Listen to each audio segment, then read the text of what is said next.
big shout out to you for making it through the hectic holiday season.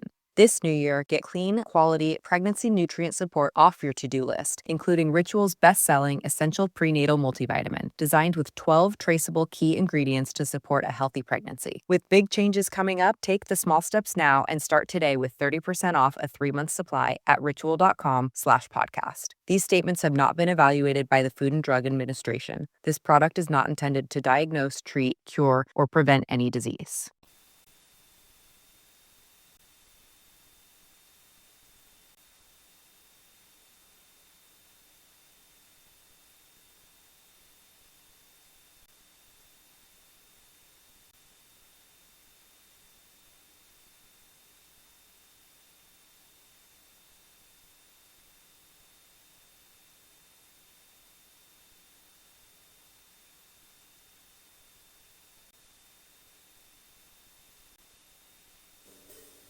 The best late-night conservative talk show in America, Sackheads Radio. And listen, there are no people better on the air to give you the best in conservative talk than Sackhead Shaun and Sackhead Clint. And we're working on the immigration papers for a certain other guy who happens to work there too. But for those who are tuning in around the world to the best in late-night conservative talk, Sackheads Radio. Sack dude. Sack dude. Radio. Sack dude. Sack dude. Radio. Sack.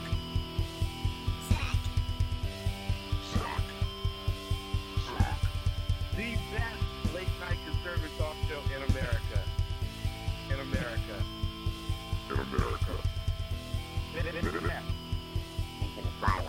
And in this web was a large, I'm pretty sure it was the biggest spider I've ever seen. And ladies and gentlemen, welcome to the Sackheads Radio Show live on the SHR Media Network. Thank you so much for joining us this evening. It is an absolute pleasure to have you here. Live from Studio 1 in beautiful downtown sunny San Diego. Wait, where are we? Yeah. Good enough, right? Good enough. Good enough for me too. Good. We're in northern Mexico. Yeah, we are in We are in North Mexico. Oh, it's sad because it's true. It's funny because it's true. It's a lot of things because it's true. Thank you so much for joining us. Thank you to Jersey Joe the Reaver Common Sense. Every Monday through Friday at 6 p.m. Pacific, 9 on the East Coast, getting us warmed up. Thank you, Joe. As always, Joe is the man. His show, he's had so many great shows since he's come to primetime. It's just, before that, it really kind of sucked. Whoa, sorry. Before that, it really kind of sucked. A lot. Yeah, it's like, just like not even a little bit. Like it wasn't even right. Tolerable. Right. It was just horrific before that. Yeah. And everyone's asking already.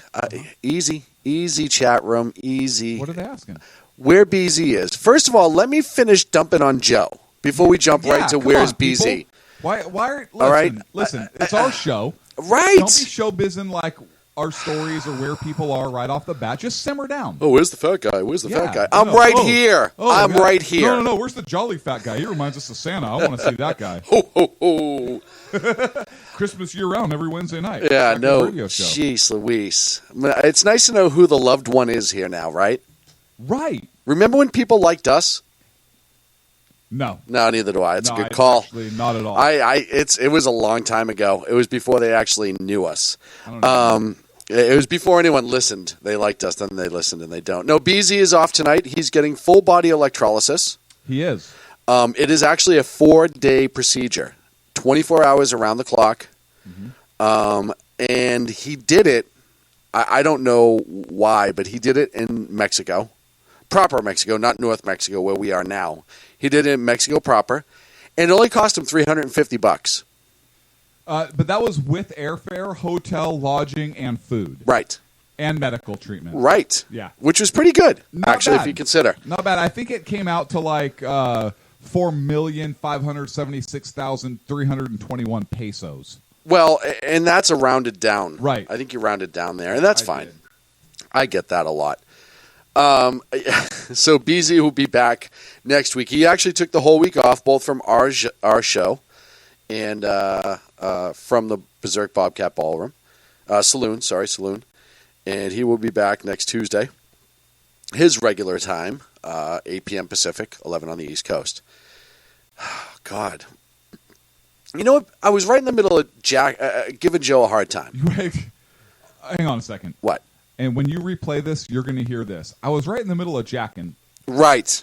Is what you're gonna hear.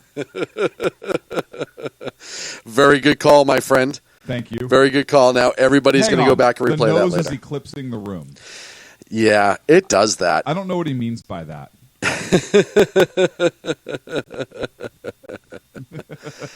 Oh man, I'm. You know what my favorite part is? Is not only am I getting hell in the chat room, Right. which I'm used to, Right. and I get hell in the studio. When?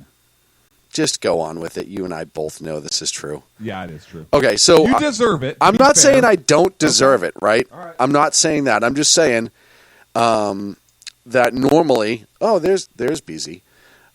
Easy. Normally, I just showed his chair. Normally, I get hell. And now, because why not? I'm getting it via text message from our good friend Dan Butcher over at High Plains Pundit. I swear I thought you were going to say something else. No.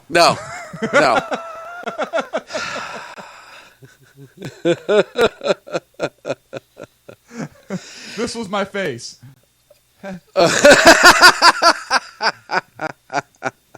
So, So, it doesn't matter where I am. Chat room, in studio, phone. Uh-huh. Why don't people just go to my social media and just shit on me there, too? To be fair, you started it with Dan. How did I start it with Dan? Yeah, you're right. You told the truth. I told the truth and nothing but the truth, so help me God. It's annoying is what I'm saying. What, his show? No! I don't know what you're talking about right now. I happen to like his show now that he's on primetime. You went there, huh?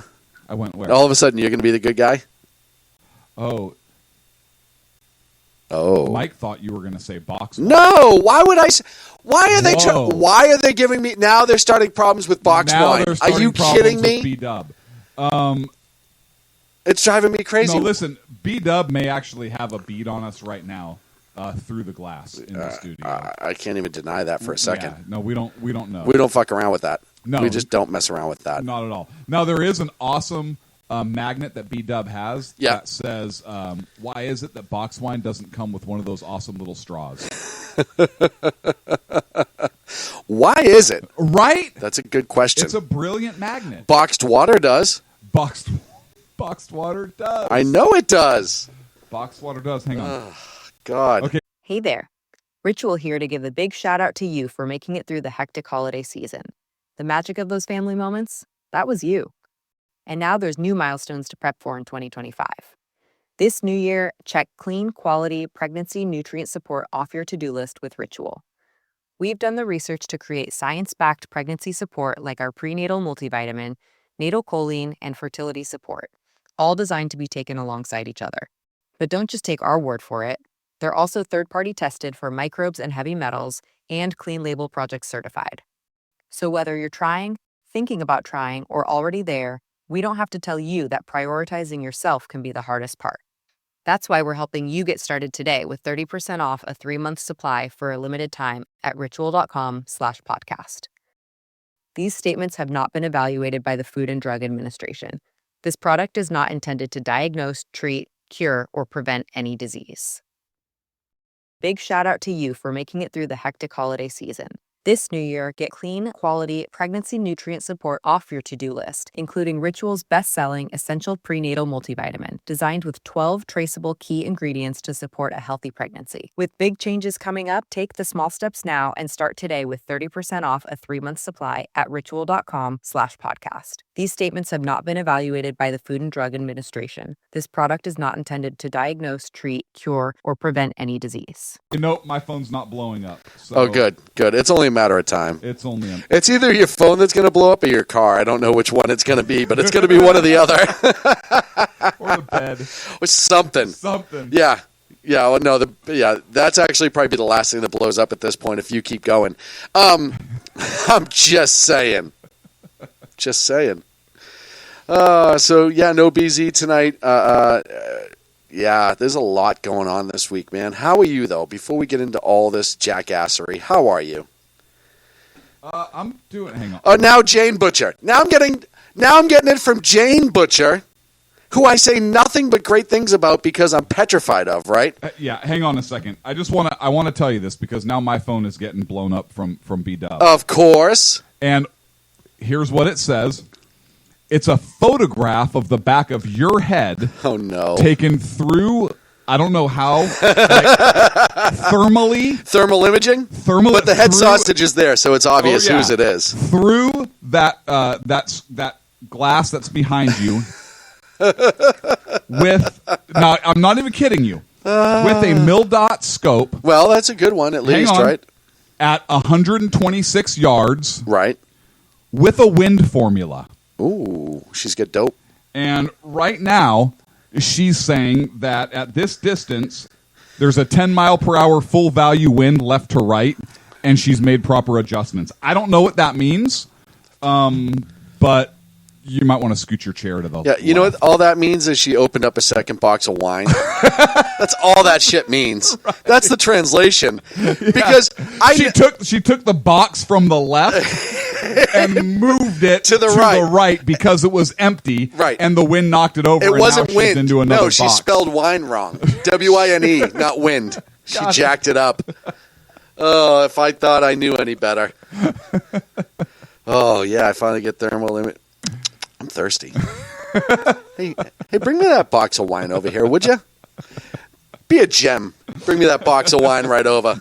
Jeez Louise. I'm not gonna waste good bullets on this. I got alcohol. Right, exactly. These two jackasses can say what they want. I'm drinking myself into a stupor. They'll do it to themselves. They'll piss somebody off and they'll do it for me. I don't even have to try anymore. It's that easy. I'm going to go home and get drunk. Show you smart asses. I'll be passed out when you get home, big nose. Yeah.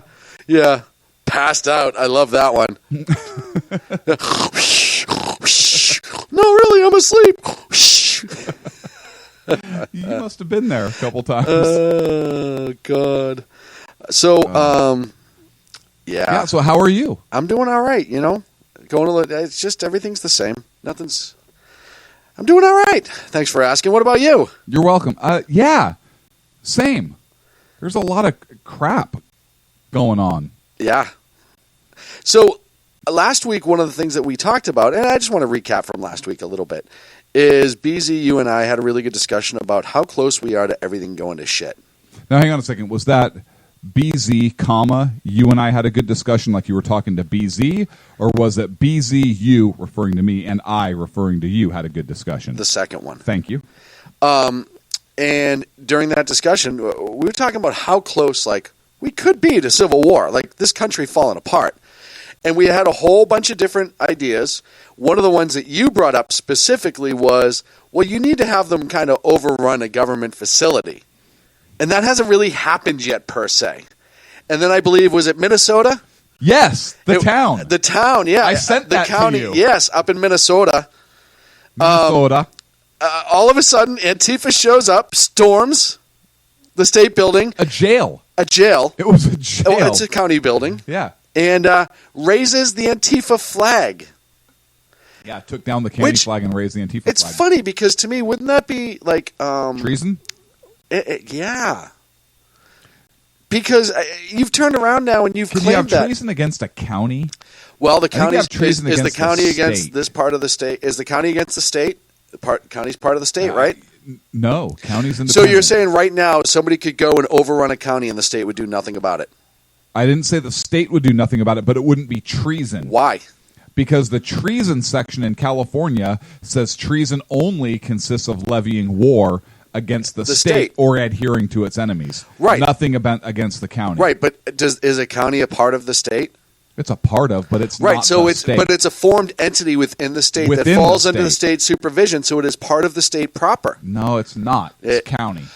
Who in the state of California Don't you point that little sausage finger at me, Mr. Okay. Wavy McWaverson. I will ask you this, and I will see if you know the answer, and I believe you do. 24. Who is supposed to be staffing law enforcement at county courts in the state of California? the California Highway Patrol. Who does it, though?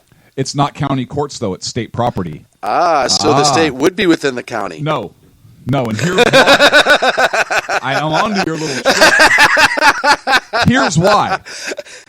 So the voters in California passed a proposition that made all of the independent courts throughout the state, 54 county-ish counties, made them all fall under the state judiciary, and that passed.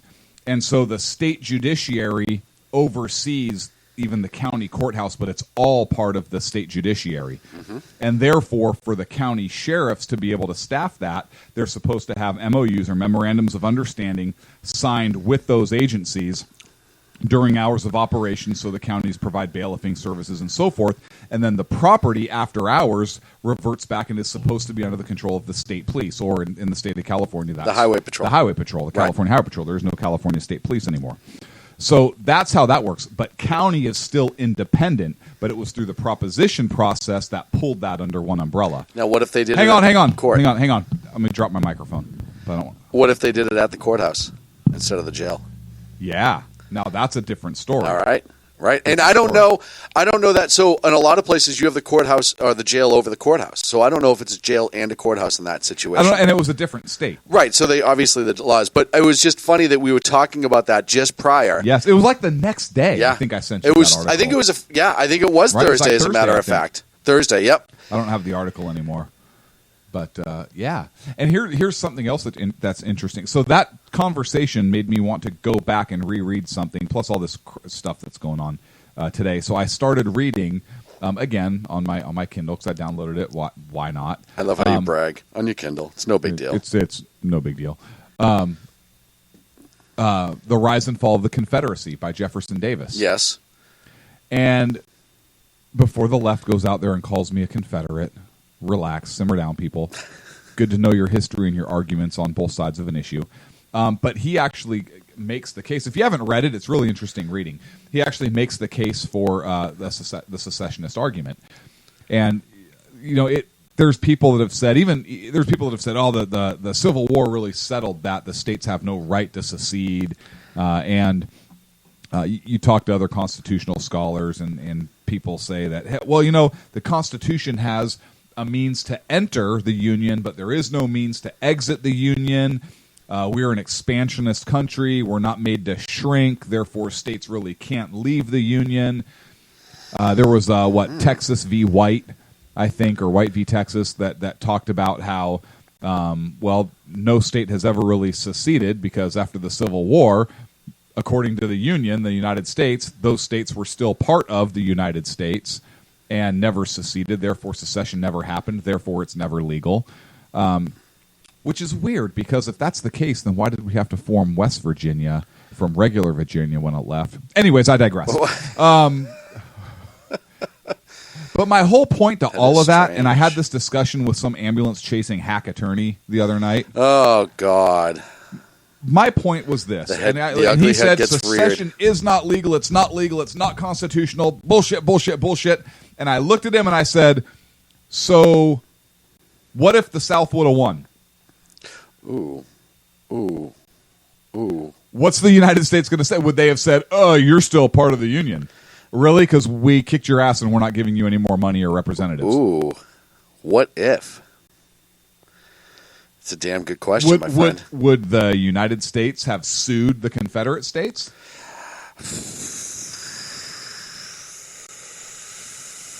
Maybe. Right? So this is my whole point when we're talking about secession. No, it's not resolved. Because the bottom line is, if a group of states decided to leave and they took a significant enough portion of the military and they defeated the United States military, then secession would in fact have occurred. Right. And it doesn't matter if you believe it's legal or not, it would have happened. The United States, the colonies seceded from Great Britain. Was that legal? No. It wasn't. Well, you would think at that point, yeah. I mean, that precedence would be set, right? Because then Britain can turn around and be like, hey, this isn't legal, guys. Guys, just so you know, this is an illegal country. Guys, we're still going to tax you. Right? Right. So, and now I also think an argument could be made for, hey, people have a right to establish a new government in its place when the one doesn't work for them anymore, blah, blah, blah. We can have that discussion. And so Jefferson Davis actually makes some interesting points for secession. I'm not arguing for the economic reasons the South wanted to secede. Slavery was wrong. It was wrong at the foundation of our country, wrong still today. I don't support the Confederacy because they had slavery, but I do think that there's an interesting argument on both sides for whether secession is constitutional or not. And so Davis's arguments, as we're talking about the constitutionality of secessionism, is very, very interesting to me. Because, of course, I got that statement too, right? Right. Oh, so you think the South should have had slaves? No, I don't think anybody should have had slaves. Right. That's not... It was an That's economic... not the sake of your argument right there. No, not at all. Slavery was But that goes you to absolutely how the left works, right? Ambulance Jason Hack is a card-carrying member of the left. Right. He went right to the extreme. He was losing the factual argument, But so now he's going to go emotional Yes. into the extreme. But what was awesome is I went back to the extreme on him because he made some comment about we stole Indian land, and I looked at him and said, they lost. Right. Right, wrong, or indifferent. Yeah. They lost. Conquering is how every country That's was what I told formed him. and expanded And at he the was- time. he- It doesn't matter if we gave them bad blankets. I know. And- Look. That's not to say it wasn't a barbaric act, but once again, you're trying to hold the accountable the people of that time To today's standards. Right. And so, and I told him that. I was like, look, the Indians did some pretty horrible crap too. A la Enoch Brown's schoolhouse. Well, right. But they did some bad stuff too. But yes, they lost. I'm not sorry they lost because I think we have a great country today. But they lost. And he was like, oh, it was horrible, blah, blah. And I looked, I said, okay, so should we give them more land? He said, absolutely. I said, cool. Should we give the East Coast back to England? Yeah, how far back do you go? And he looked at me. He goes, why do you always do that and be ridiculous? No! It's the same argument. Well, It's do the we same want to give argument. the southern part of the I country back to the Spanish? Yeah. I said, okay, then should we give California back to Mexico? Well, I'm okay with that at this point. I think California is actually trying to do that. They're trying to give themselves back. Yes. Yes. Oh, There's a big Calexit movement right now. speaking of California, did you hear that there's some jackass lawmaker? I can't even remember his name. They're trying to pass a law, which, by the way, California has the majority in both the Assembly, the Senate, and they have the governorship. So they can It pass has whatever. nothing to do with how they draw district lines. Nothing to do Nothing to do with that at all. whatsoever. It's San Francisco and Los Angeles, but it has nothing to do with outlying areas dipping into those population pools. Anywho, they're trying to make it a misdemeanor if you address somebody by the improper pronoun. What? Yes. What? They're trying to make it So if I say, hey, shithead. or, excuse me, ma'am, sir. Oh, no, I just committed a misdemeanor. Oh, let me pull it up. I thought you would have heard about this. Oh, shoosh. Oh, way downtown, fruitcake. This is the look on your face right now. Oh, California. Misdemeanor. Improper pronoun. I am not amused right now. Wait. I thought you would have been all over this. That's why I didn't. Oh. I am so not amused right now. I had a buddy of mine send me an article, and it said California lawmaker, whatever. I was unable to open it, and so I didn't read it. I'm wondering if this is what it was. Here it is. Use the wrong pronoun for a transgender senior. California may punish you. The California State Senate is considering a bill that would punish healthcare workers for up to a year in jail if they willfully and repeatedly decline to address a transgender resident by their preferred name. Now, you could say, oh, this is a very specific group that they're talking about, but it expands quickly. It expands quickly, folks. Once you open that door and allow that legal caveat, then everybody else who gets addressed by an improper pronoun, in their humble opinion, can now make the case that they would fall into that, and that it's discriminatory to use age-specific. Because if a person over 65 can be hurt to the point of criminality by being called the wrong pronoun as a transgender person, why is it any different to 21? It's not a physical abuse. It's not like assault and battery on an elderly person or a disabled person. It is a verbal terminology. How is that word any more hurtful against an elderly person than it would be a younger person?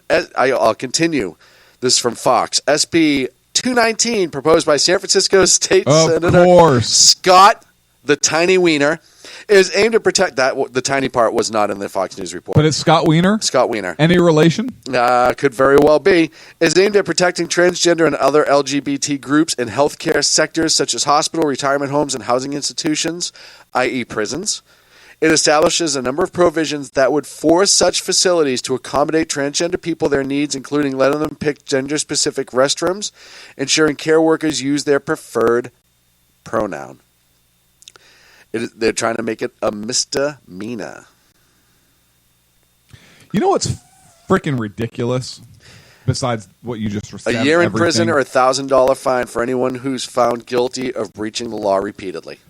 Besides what you just said, here's what's ridiculous. What argument does the left use to try and bolster their argument of global warming? Science, right? Yes. Science. What argument did they use to try and explain the creation of the universe, the expansion of the universe, and what's found in the universe and in nature? What are they trying to use?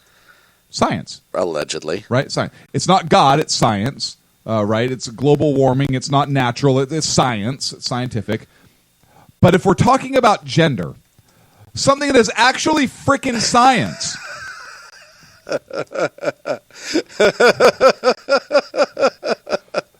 Does nobody freaking see this? How am I the only one seeing how freaking ridiculous this is? It is over the top. Right? Abortion. It's not a baby, it's science. It's science. It's an embryo, it's science. We can clone human beings.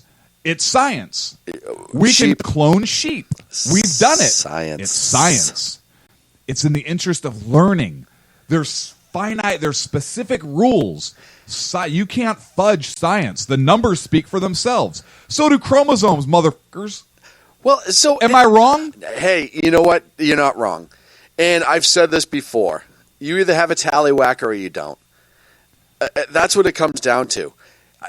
I can understand the argument if you have it chopped off and you have surgery done. That's a different argument than just a black Bullshit. and white. F you got a Y chromosome. No, not you. You don't have a Y chromosome. But if somebody... I might have an extra one, actually. Have you seen the amount of hair on my back? I have. But I'm not even saying I agree with it. I'm just saying at that point, you could have an argument, right? But the reality of the situation is you're born one way or the other. And these parents who are trying to say that at 5 years old, their children... Yes. They identify... They don't know what they identify as. Because if they're so wise to be able to make that choice, why don't you have them start driving the car, going to work every single day? I've got a better one for you. There's a reason we have child labor laws. I've got a better one for you. Vote. If a child can make a determination of what their gender and sexual identity is, then how can they not... Why is it they're not sexually active? Right. What's next? Is that next? Right. That's got to be the next logical leap, right? There's no such thing as pedophiles. Love is love. Right. Which, by the way, I do not ascribe to that philosophy. No, I don't either. But you have psychologists who are starting to push that psychology now. Because it was almost like with transgender. At first, it was considered a mental disability, and now it's a preference. And it's a slippery slope that you run into. Listen, I have said before, time and again on this show, that you're on camera. I've said time and again on this show, and by the way, if you're not watching us on YouTube, go to youtube.com, search SHR Media, that what two people do in the comfort of their own home behind closed doors as long as they're adults of sound mind and everybody is there on their own free will. I don't care. Yeah. I do not care. But when you start roaming into public, and I just saw a story, I wish I remembered where it was, about some guy or a woman, I don't remember which one it was, that went into a kindergarten somewhere in the Midwest and essentially announced that they were transgender and started talking in front of the whole kindergarten class about acceptance. Yes. If that were your kid's school, I'd go ape shit. I would go And again, not because I don't want my kids to know what's going on out there, but it's my job to educate them about it. that's value, not education. Right. Right. That's a value system. Well, and the teacher, not I guess math. the teacher was trying to stop him like it was a to-do. But the simple fact is, if I walked in to any school, it was like, oh, by the way, let me tell you why women are hot. Or I'd what be if- all over the news. What if you right? what if you walked into any school and you said, I am a white heterosexual male. Right. And here's why. Let me tell you the importance. Let me tell you the importance of being heterosexual. Could you imagine the firestorm? Now, look, I wouldn't want somebody walking in my kid's class and saying that either, because that's not their place. My place to educate and instill values into my kids, right? Right. Not the schools, not the governments. So Holy shysters. We're almost up a against break, break. and we haven't hit our first topic yet. So here's my challenge to conservatives. Two could play at this game. And Joe brought up a good point in the chat room, but I talked about this when I was going to renew my license this year. Mm-hmm. Why don't we start self-identifying? As what? Whatever the hell we want.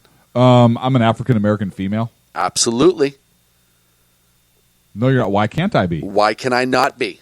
Why? If that's what I feel like that. Conservatives in California, start identifying as state officials. I would say like a senator, a representative. They have to accept you. I self-identify as one. Listen, I feel like I'm a member of government. Right.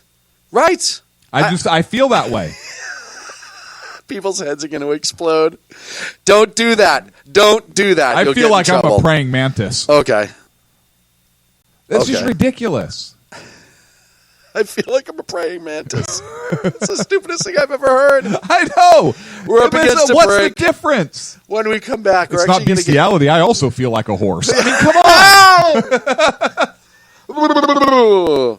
Okay, when we come back, oh, Lord, why do you do that? Come on, that was amazing. We have to talk about sports being un-American. All that and more on the Sackheads Radio Show You gotta live. read it like it's written. Sports. It's so un-American. I thought I was going to say is 500,000 un-American.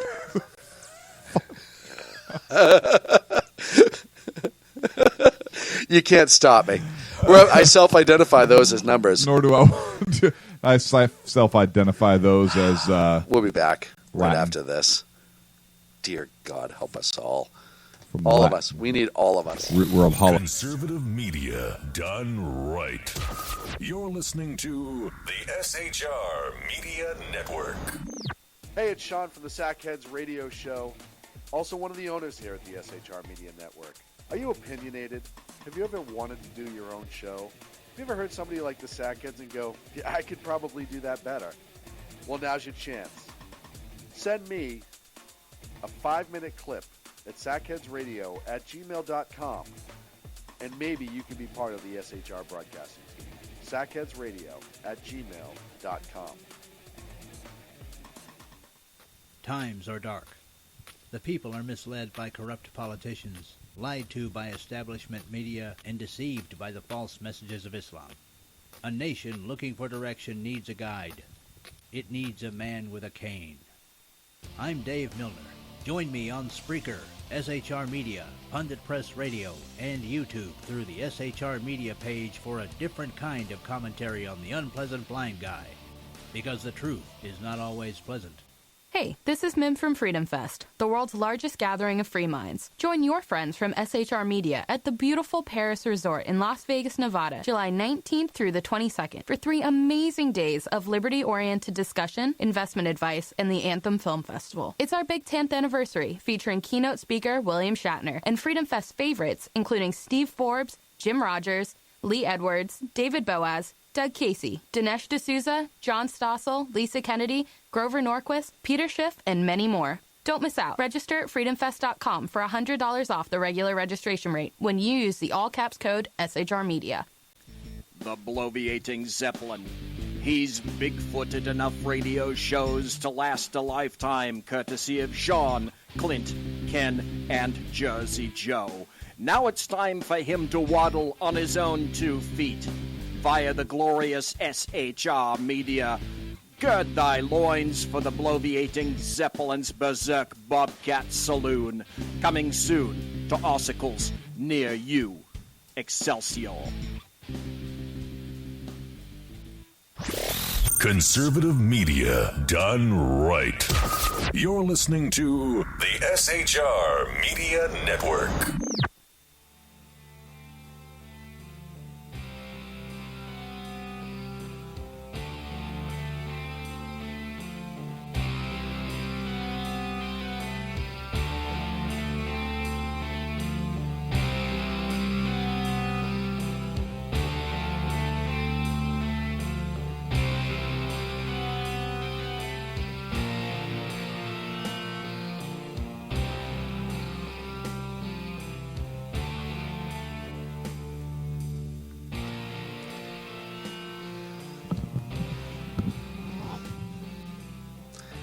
And welcome back to the Sackheads Radio Show live on the SHR Media Network. Thank you so much for sticking around with us here. Go jump in the chat room, shrmedia.com. Click on live chat. I definitely, this is a good story from Huffington Post. Yeah. So Dan Butcher every once in a while sends me a good story just to help out. Oh, hold on. Just to help out. And he just sent me this link from Huffington Post, of all places. Its titled is, Activists Want Trump to Support the Right to Go Topless. Wait, what? Yeah. Who's going There will be topless? at least 40 protests around the world this weekend that don't concern white supremacy, Donald Trump, or free speech, the article says. This one is the right for women to go topless in public without fear of arrest or shame. I love it. This is about the right for a woman to go topless. It is all about the 10th annual Go Topless Day, a global protest held in every August since 2007, dedicated to ensure the right to people to go shirtless if they wish. Yeah. By the way, I believe in some states it is totally legal for women to go shirtless. Yeah.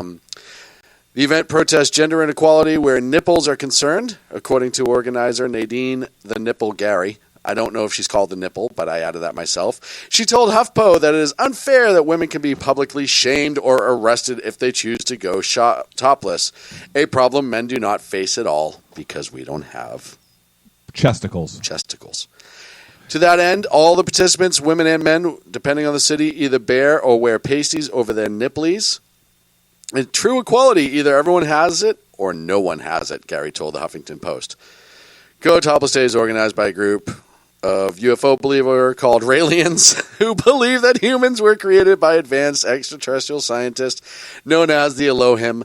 As such, not allowing women Elohim. The word hymn's right in it. As such, not allowing women to go topless is an insult to their alien artistry, ladies and gentlemen. Alien artistry.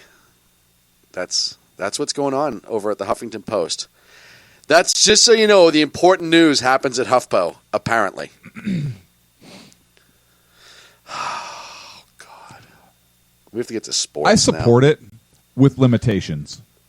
If you've got big toe indicators, like if the nipples point straight down, then you should not be allowed to go big topless. Toe indicators. Right? If you've got pancakes, flapjacks, whatever, then you should not be allowed to go topless. Joe, you brought up man boobs. Oh, God. Should not be allowed to go topless. Yeah, I should not be topless anywhere. Right? Right. But if you have nice perky ones, or even if you shave your man berms, and Shaun does. Yes, thank you. And if, at least a B cup. If you shaved them, like I would be okay with that. Yeah. Right? Like if I why didn't not? know any different. Why do I have to shave them, though? Why can't you accept me for who I am? Well, because I'm not a lefty. Oh, well, that's a good point. Because I'm a righty. Like, what if it's a female Sasquatch? Yeah, same thing. Same rules apply. Because I can't discriminate, right? I can't say, oh, you have to shave, but she doesn't. No, she'd have to shave too.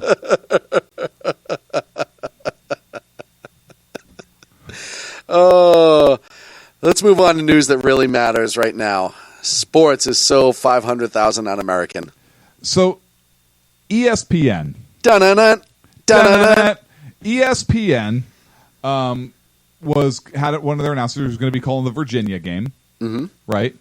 And College football, and there was an announcer. This racist. Oh, total racist. Yes. His name was Robert Lee. Right. Probably direct descendant. I'm guaranteeing direct descendant, right?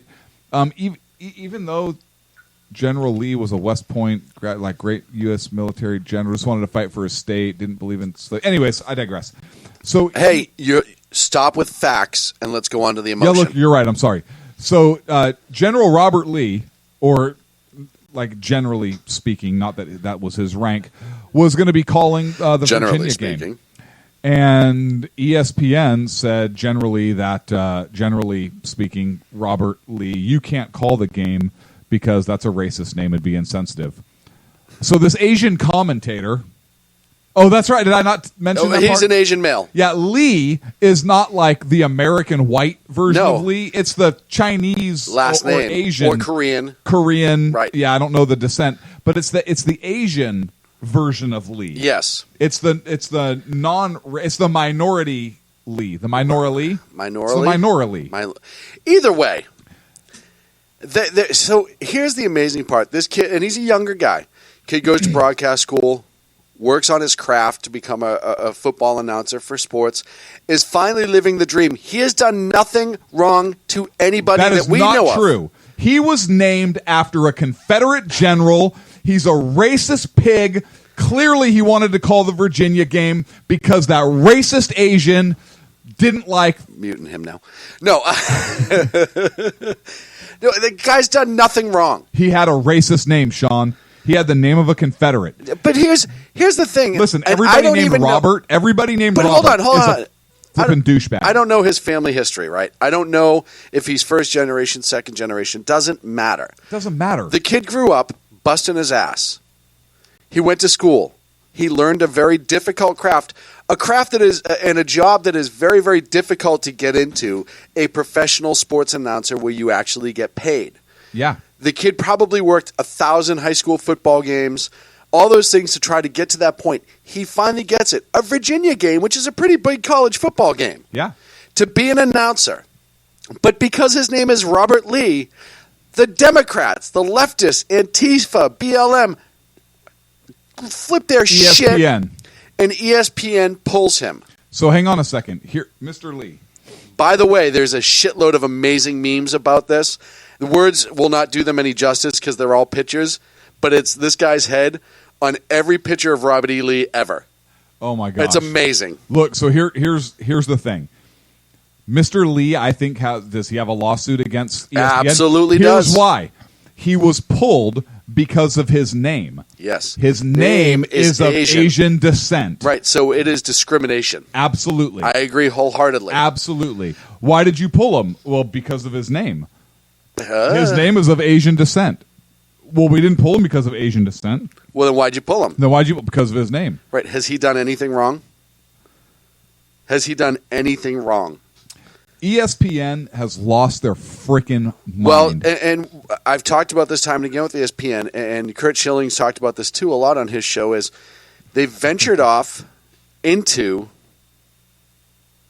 politics and sports instead of just being sports. Yeah, they have. And even Fox Sports now is starting to wager into it. One way or the other. Look, so the NFL, I want to talk about this also because we had this on the big board of topics tonight.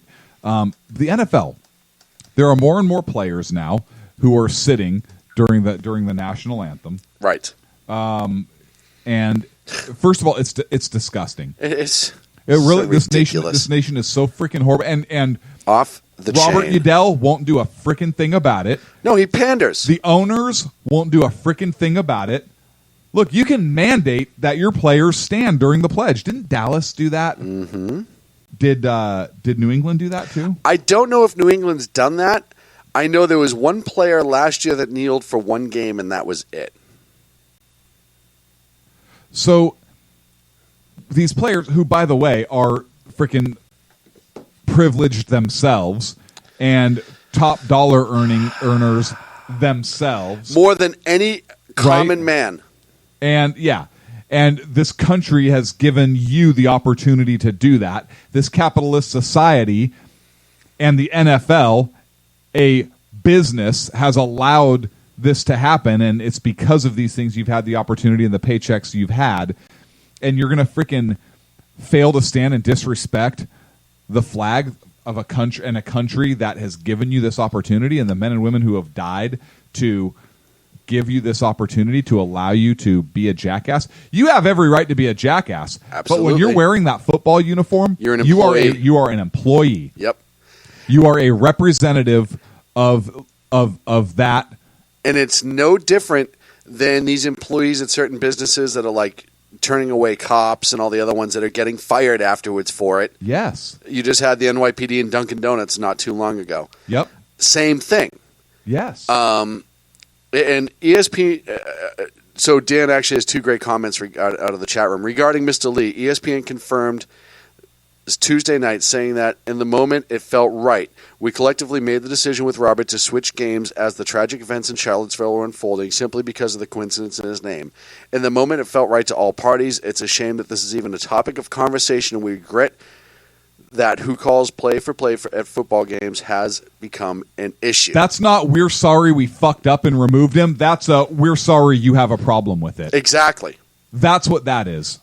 And as a private business, fine. You can do that. Yes. But people need to turn them the fuck off. Oh, yeah. ESPN, and Dan put it eloquently from High Plains Pundit, ESPN should have stuck just to sports, but its programming and commentary has gone full leftist social justice warrior. It's no big secret that ESPN's liberal bias on political issues has been a major factor in sports. And networks, their decline. And their decline. I cannot disagree with that statement whatsoever. It is perfectly eloquent and exact. And there we go. This is why I'm a Dallas Cowboy fan. Dallas Cowboy owner Jerry Jones doesn't want there to be any confusion regarding his thoughts on the matter. He does not support players sitting or kneeling or doing anything but standing for the national anthems. This from High Plains Pundit. Yep. And that's how it should be. I thought that's what it was. Of course, it's a Texas team. Well, yeah. But here's the thing. So hang on. Here's his quote. I just feel so strongly that the act of recognizing the flag is a salute to our country and all of the people that have sacrificed so that we can have the liberties we have. So he said that on a CBS Sports Radio show. 105.3 The Fan. Feel very strongly that everyone should have had the moment for the recognition for the flag in a positive way. So I like the way the Cowboys have done it. Look, but the fact that most other teams out there aren't. What was it? Cleveland had 10 guys? 11. Sit during the national anthem. Somebody said this to me the other night. They said, you know what? They believe that in a couple of years they're going to stop playing the national anthem at sporting events. So I saw an article recently that asked that question: why do we even play it to begin with? Why do we play the national anthem to begin with? And the whole argument was, what does this have to do with the country? Well, it goes back to baseball in World War II. Mm-hmm. And it was to take that moment to recognize those who were overseas fighting during World War II. While we were home playing a game. And it expanded to all sports as they started to expand, and it became a regular thing. Here's the problem, and here's the way I see it. Why would you have a problem with them playing it whatsoever? Why would you have a game? No, playing the national anthem, not the game, you asshole. You wouldn't, but this is the thing, shouldn't. right? Are we that ridiculous? Are we that far gone as a society that we're really arguing about playing the national anthem? Yeah. Look, this goes back to our previous segment. Mm-hmm. Our country is in decline. Huge decline. And when I say we're in decline, I'm not talking economically. I mean we are in decline in terms of our survival as a country. Mm-hmm. We are going the way of Rome. Oh, dude. Only Rome did it a little bit more eloquently, right? I mean, we are effing ourselves up so bad at this point. Rome did too. The Roman Empire did also. High rate of speed. And the fact that the minority, not the race, but the few, are able to dictate this to the majority. And look, I think the majority is getting pissed. I think so too, and that's where the problem's going to be, right? You're going to have and it was really funny. I was having a conversation with somebody yesterday, and we were talking about protests across highways, and they said, you know what? If I'm coming down the highway, and there's a protest there, I don't know who these people are. If I don't see law enforcement stopping traffic, as far as I'm concerned, they're in the middle of a riot, and I am in the fight for my life. Because I'm not waiting around to find out, to get pulled out of the car and find out that, oh, this is just because they wanted to close the highway because they're mad about X, Y, and Z. I don't know that. If I have my children with me, if I don't have my children with me, it's my job to defend them. Well, it's more unsafe to turn around and go against traffic on the freeway. So I'm going to accelerate and go. You're talking the freeway? The freeway shutdowns. So I'm going to accelerate and go and take my chances because I have a legitimate fear after what I've seen throughout this country. Yeah. Look at Reginald Denny and the LA riots. No, they'd have a hard time saying that they see a crowd of people and they hit the gas and they plow a bunch of people over. They're going to have a hard time with that. Right. I don't think that's right. But now if you're stopped on the freeway, you see them. If you're not able to stop, you're not able to stop. These jackholes are marching out onto the freeway. Mm-hmm. They should know that inherently a car traveling at at 65. Or that tractor trailer. Most traffic in California is at 75 or 80, right? That a car at 80 is not going to be able to stop for their stupid asses in the middle of the Or that tractor trailer coming around the bend. Yeah, they're absolutely stupid. But or slam on your brakes and then get hit by 4 different cars and pushed into them. And right. Yeah, no, they put people in a horrible situation. But now, if you stop and people are surrounding and they're banging on your car and they're trying to get you and you have your kids, you got a choice to make. I think you have a choice to make right away. I'm not saying that you'll legally be okay on the other side. And obviously, we're not giving any legal advice. But if you're truly in fear for your life, you're like, hey, if I go against traffic, I'm going to get killed. That's your choice. But the problem is all these different things, all of this entitlement, I can go walk across the highway and nothing's going to happen to me. I can not stand for the national anthem in the middle of a sporting event that I'm getting paid $1 million. I hate to say it, you're a product. You are a product. You think you're the heroes on that field. You're kind of the jesters in some way. You're entertaining the crowds.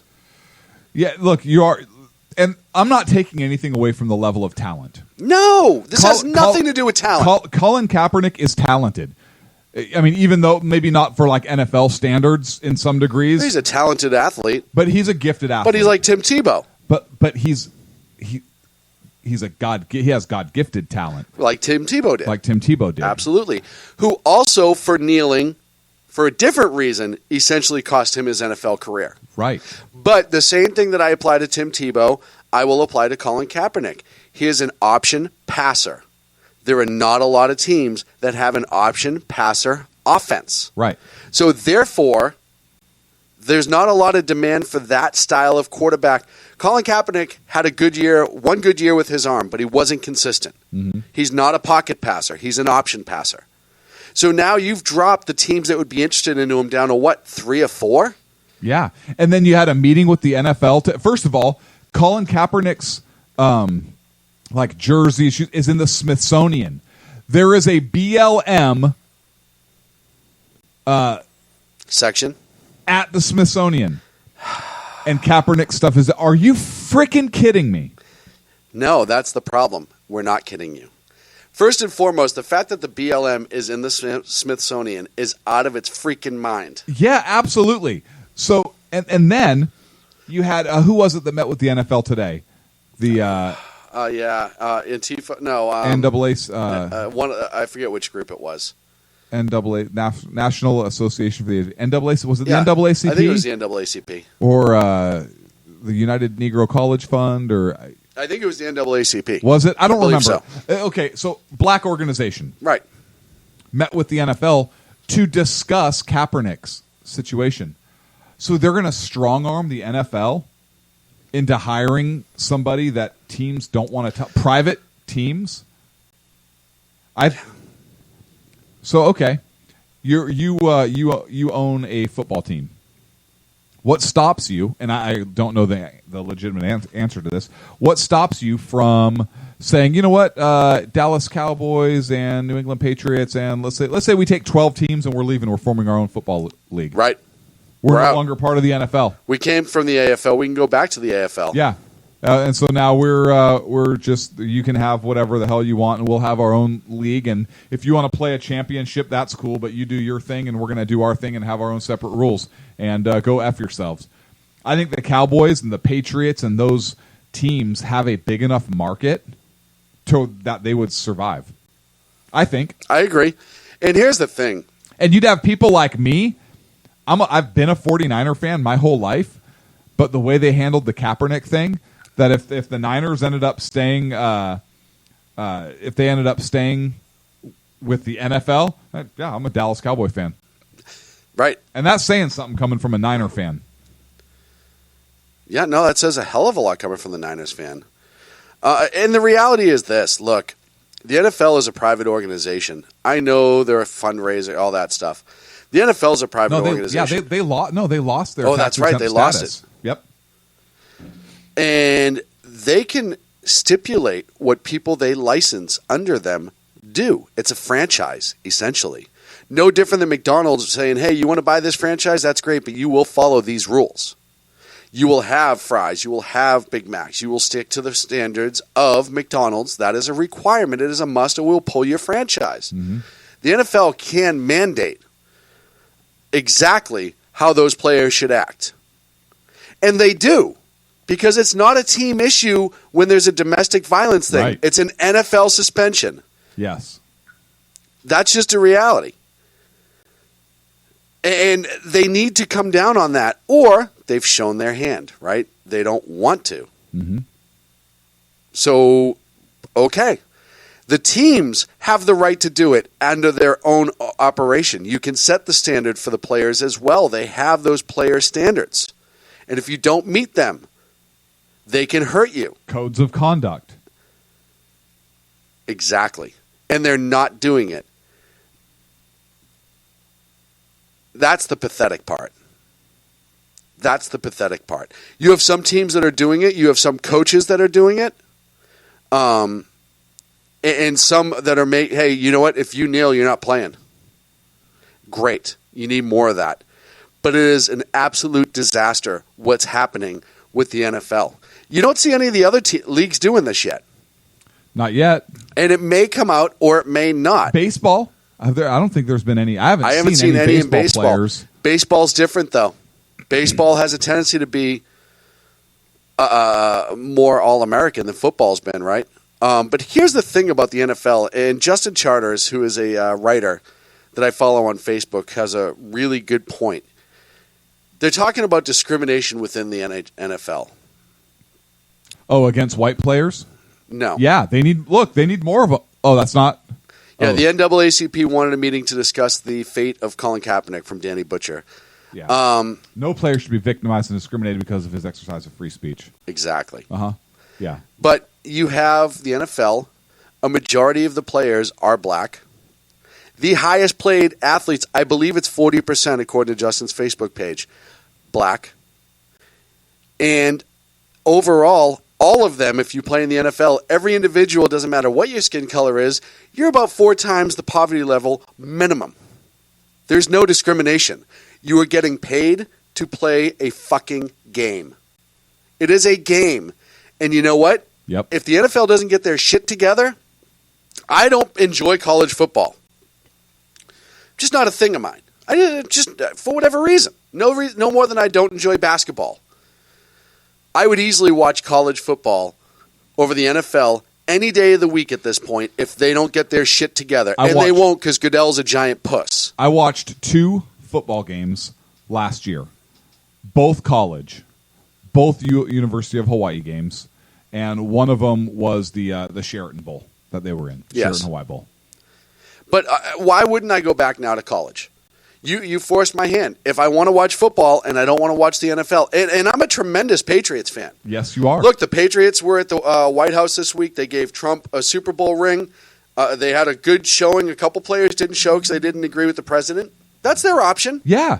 And unless the team mandates you go. And Mr. Kraft whatever. respected that. Hey, you don't have to meet the man. That's fine. Right. I'm okay with that. I really am. No, I am too. Even if it's like, hey, I think it's just too scary to go. I have political. It doesn't matter. If somebody doesn't want to go, you shouldn't. Don't force them to go. I think you can as a team, as the team, you could, but you don't have to, right? Yeah. Because it's a contract. It's a contracted obligation. Yeah, but I could see that, right? Hey, I don't really want. Okay, fine. Don't go. Don't sit there all boo boo face and make the team look like crap, right? Right. And that's fine. That's an option, but standing for the flag is a whole different thing. Exactly, because it has nothing to do with who's in the office. It has to do with what that flag represents for our nation and the people who have died for it. One more thing that I want to point out, going back to Mr. Lee before break, Robert Lee, it's really funny that in 2017, or in 2008 rather, the Democrats were telling us, the liberals and progressives were telling us about President Obama, or then candidate Obama, hey, don't you dare ask about his last name and his heritage. That's racist. Hussein Obama, you can't even bring that up. That's racist for you to do so because you're insinuating something. Right. Now they will destroy a man's career because he shares the name with somebody who died 200 years ago. Right. That's progress right there. That's progress. That's racism. It's exactly racism. They don't want him to have the name of a white man. As an Asian, they're telling him that he cannot have you know who the white supremacists are, ladies and gentlemen? It's ESPN. They're ashamed that an Asian shares the name of a white man. This is nothing but straight up racism, to quote those who talked about Obama. Straight up racism. Why can't an Asian guy have the same name as a white guy? I have nothing to come back with. Good thing we're up against a break. We are up against a break. When we come back, why Asians can't be named after whites. All this and more on the Sackheads Radio Show. Live on the SHR Media Network. Conservative media done right. You're listening to the SHR Media Network. Hey, it's Shaun from the Sackheads Radio Show. Also one of the owners here at the SHR Media Network. Are you opinionated? Have you ever wanted to do your own show? Have you ever heard somebody like the Sackheads and go, yeah, I could probably do that better? Well, now's your chance. Send me a 5-minute clip at sackheadsradio@gmail.com, and maybe you can be part of the SHR broadcasting team. sackheadsradio@gmail.com. Times are dark. The people are misled by corrupt politicians, lied to by establishment media, and deceived by the false messages of Islam. A nation looking for direction needs a guide. It needs a man with a cane. I'm Dave Milner. Join me on Spreaker, SHR Media, Pundit Press Radio, and YouTube through the SHR Media page for a different kind of commentary on the unpleasant blind guy. Because the truth is not always pleasant. In a world controlled by corrupt politicians. You got a business. You didn't build that. A team of ordinary men emerge from the ashes to give voice to the voiceless and hope to the hopeless. Sackhead Shaun. Dude, I'm not saying capital's stupid, bro. Sackhead Clint. All good friends of ours usually show up drunk. Also starring Sacco as the producer. I'm a little bit drunk, cause I'm drinking. They are the Sackheads Radio Show. Every Wednesday at 8 p.m. Pacific on shrmedia.com. The bloviating Zeppelin. He's big-footed enough radio shows to last a lifetime, courtesy of Shaun, Clint, Ken, and Jersey Joe. Now it's time for him to waddle on his own 2 feet via the glorious SHR Media. Gird thy loins for the bloviating Zeppelin's Berserk Bobcat Saloon. Coming soon to Ossicles near you. Excelsior. Conservative media done right. You're listening to the SHR Media Network.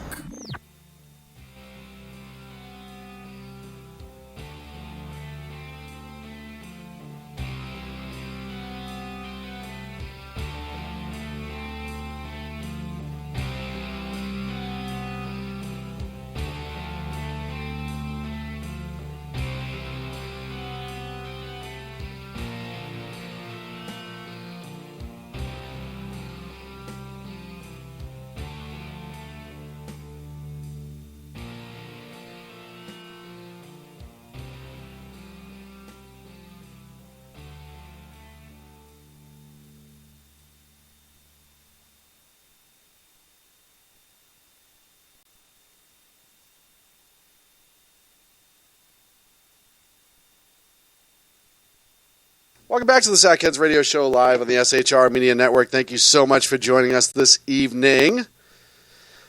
Oh, man. Clint, what are we doing here? What aren't we doing here? What are we doing here? History. It's what the left makes it. It's whatever they want it to be. This you brought this segment up, and I think it's important. And you wanted to talk about statues of Antifa. Yes. Or statues or just statues. Yes. Not even necessarily Antifa, but just statues. Right. And this trend of municipalities and cities and now other groups tearing down statues and removing history. And the president addressed this issue in a few different speeches that I've heard, basically saying, what's next? They're a big push right now, or there's an effort to remove a lot of Confederate statues. There's another statue somewhere of like a priest or something waving a finger, and Indians kind of down around them, and they say, "Oh, look at that! They're subjugating them to the." Have you seen this article now too? Yeah. There's a big uproar about freaking statues. Yeah, it's ridiculous. Sean, please. So we talked a little bit about it last week. Yeah. And here's the thing with we Antifa. didn't really delve into it. Right. So Baltimore pulled down statues. They're pulling down statues. There was more statues taken down all over the South. You have it. And this kind of dovetails into, and I don't mean, but this kind of dovetails into this new trend of Nazis versus commies. And it's not a new trend. This shit's been going on since like the 30s. Yeah, well, But here we go and again. even before. Here we go again. And I fucking hate Nazis and I freaking hate commies. So it's a good combination. It's a good combination, right? But the middle is getting sucked into this, right? Because the Nazis are I mean, people. There's some people on the right that don't have Nazi beliefs, but their Nazis are rebranding themselves, right? Yes. And people on the left don't have Antifa communist beliefs, but they're kind of rebranding themselves. And so it's kind of weird mixture you're getting, but it's generally Nazis v commies. Same shit it's been going on forever, happening again. Statues. So now BLM and Antifa has focused on statues because if you erase history, then all the bad shit goes away, right? No, if you erase history, it's the tendency to have it repeated comes back in full circle. And they're not just attacking Confederate statues. A statue of Abraham Lincoln or a bust of Abraham Lincoln in Chicago was desecrated last week. You're having statues of people all over the place for different reasons be attacked. You had a guy, I believe, out of San Antonio who was arrested trying to plant a bomb at a Confederate statue. All of this different thing is going on. Why? Antifa, anti-fascist is what it stands for. It is out of Europe, allegedly, but it's got its handful in America.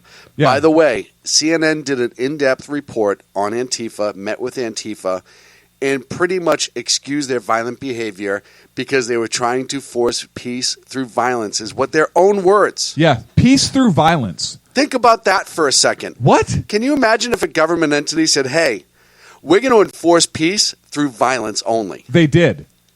About 1936-ish. Exactly.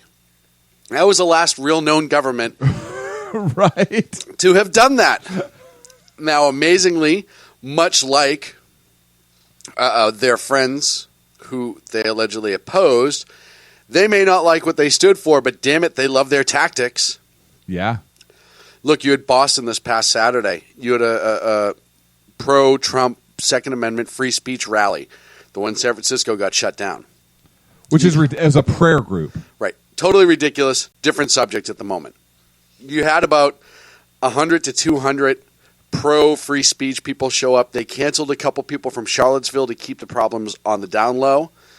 You had possibly 4,000 to 5,000 Antifa, BLM, leftist, progressives show up. Mm-hmm. The free speech rally was permitted for the Boston Common area. It was approved. Asshole Mayor Marty Walsh for Boston said, even though we think it's a hate group, we approved it under free speech. Okay. You didn't have to throw your little caveat in there, but you did approve it, which was the right thing to do, so it's kind of hard to shit on you. Anywho, because of the numbers that were anticipated to come out, Boston Police, State Police, Transit Police, allied agencies came out with a huge showing not wanting a repeat of what happened in Charlottesville. The speech was supposed to go 12:30 to 2:30. Out of the issue of safety with the amount of Antifa, progressives, BLM, and all the other ones that showed up and were becoming increasingly violent, they had to pull the permit and stop the event. Boston PD did an amazing job of backing in paddy wagons. Well, you can't say that. You cannot say paddy wagons, you racist prick. Backing in prisoner transport wagons. Thank you. And loading them up with the free speech yourself. rally attendees to give them protection as they left. They did not force them into the van. They did it to allow them protection while they left, which, by the way, hats off to Boston PD. Yeah. Even though I think the commissioner's a dink, they did the right thing. Did you misspell dick? Yes. Okay. Listen, he's done some good things, but I think overall he's kind of useless. But that's my personal opinion. No patrol rifles in cars, really. It doesn't matter. They did the right thing during the protest. However, while all this was going on, the Antifa group, which, by the way, their Facebook is absolutely amazing because it shows how stupid they are. But the Antifa group is throwing urine on police officers, bricks, bottles, the whole 9 yards. They also were attacking some pro-Trump people. If you were seen there was a veteran wearing a hat who was attacked, a guy with an American flag shirt that was attacked, and an Antifa member that was attacked by another Antifa member because he was mistaken for a pro-life rally. That one was kind of funny, actually. Funny. They beat the shit out of him. They beat the shit out of their own guy. That was my favorite story of the day. But if you look at some of the damage that were done to some of the people, it was incredibly horrible. You have Antifa showing up at these events, doing whatever they can to stop free speech. It is not a counter-protest. It is a destruction of free speech. Yeah, I had a discussion with somebody. I told this somebody ambulance chasing hack. I told this somebody I wouldn't say who they were. I had a discussion with somebody who said the Nazis showed up with guns. They instigated the violence. Mm-hmm. I said Antifa showed up with weapons. Mm-hmm. He said sticks. You had sticks against guns. I said, not my fault they were prepared. I said, if somebody attacks me with a big stick and I But those big sticks also had nails sticking out of the end, said, a bunch of things. Even if they didn't, if somebody attacks me with a big stick, capable of great bodily injury or death, I'm shooting them. And I shoot them in self-defense. It's legal. Totally legal. I'm sorry, a stick to the head could kill me. Yes, absolutely. It's happened before. Yes. Many a times. Yes, and he said they brought guns. Right they did. I said they were lawfully permitted. Mm-hmm. Antifa showed up with weapons and the stated objective to shut them down. And was one shot fired? Now somebody was killed, right? Right, with a vehicle. But still. I'm not saying it's any less, but the method was different. The point was, I didn't say hers. Their point was, because I don't know, they might identify. Anyone have any magnets? Something else. Business cards with magnets on them? I didn't say that.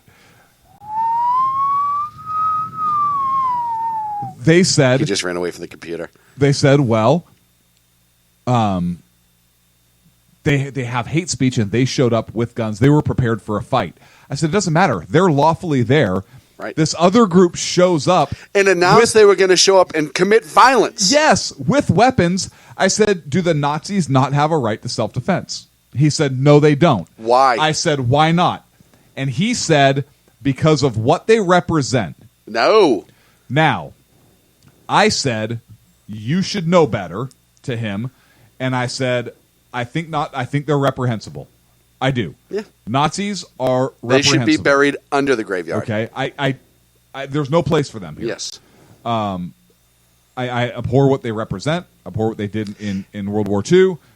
No place. And to this day, I think they're useless, horrible pieces of shit. Right. That being said, just because you may think somebody is a piece of shit does not mean that they have less rights than everybody else. There are people that think I'm a piece of shit. Mm-hmm. And that doesn't mean I have less rights than anybody else. Antifa, piece of shit. But if Antifa had a lawful protest, a lawful event, a permitted event, and Nazis showed up to shut them down through violence, I would support Antifa's right to self-defense. Right. So, listen, they're both evil assholes. Yeah, look, I want to be very clear. They're both terrible human beings. Yes. Absolutely. Both sides. Absolutely. Okay. But if this were reversed, I would be supporting Antifa's right to self-defense. As much as I hate and disagree what they say. Right. And he couldn't wrap his head around that. Didn't want to. Because the group was neo-Nazi. He didn't want to wrap his head around it. Now, listen. You have to remove... If they were not Nazis... Yes, you have to remove that label. How is it that you can afford constitutional rights to people who are not citizens of this country when they enter illegally, but not afford constitutional rights to lawful citizens even if they're assholes? But that's like me saying the left should not be able to ever hold a free speech rally because I think they're assholes and I don't like what they have to say and they're mean. Right. Is that okay? No. No. And look, free speech and I do think they're assholes. Free speech has certain limits, right? Like you can't if the Nazi group was standing up and saying we need to overthrow the government, we need to go out and kill violent rhetoric and kill people, we need to go out and do X, Y, and Z. You're inciting a riot at that point. Different story. Right. But if they also have local ordinances, right? You can't walk down the street in some places and yell F this, F that, screw your mother, I want to bang that chick, any of that shit, because there's decency city ordinances about that. Just say I want to bang that chick. I've heard it. Nice example. Funny. Right, but it's one I've heard. No, I'm not disagreeing with you. I'm just saying like that just went a wholly different direction. But it's one that I have heard being forced. How's that? No, I'm not under the disagreeing with you. accosting laws. That's just kind of funny that you said that to me. But we can't just because we disagree with what they're saying. I want them talking because the more they talk, the more everybody else is going to think they're a freaking a-hole. Well, right? So I say this all the time when it comes to Nazis and Antifa. Like everyone freaking out because their pictures were all over social media and they're losing their jobs. That's exactly what I wanted to happen. Look, now you know who they are, right? We hear all the time about the deep, dark silence racism in this country and how, it's just under the surface, but it's always there, right? No, now you know who these guys are, and a lot of them are suffering for it, and rightfully so. Yeah. I don't want one working for me, and if I was a private business owner and I found out that one of my employees went there, yeah, you know what? I'll pay the unemployment. I'll pay the wrongful termination if it applies. I don't want you working in my business. I don't like you. It's my business. That's okay. These people have lost their jobs, and rightfully so. The same token, I feel the same way about Antifa. Yeah. Look, we can talk all the time in this country about how here's the thing. We forget how horrible the communists were. We don't. As a nation, we do. Because we never had a full-on war with them. But what the communists did, murdering thousands upon millions of people.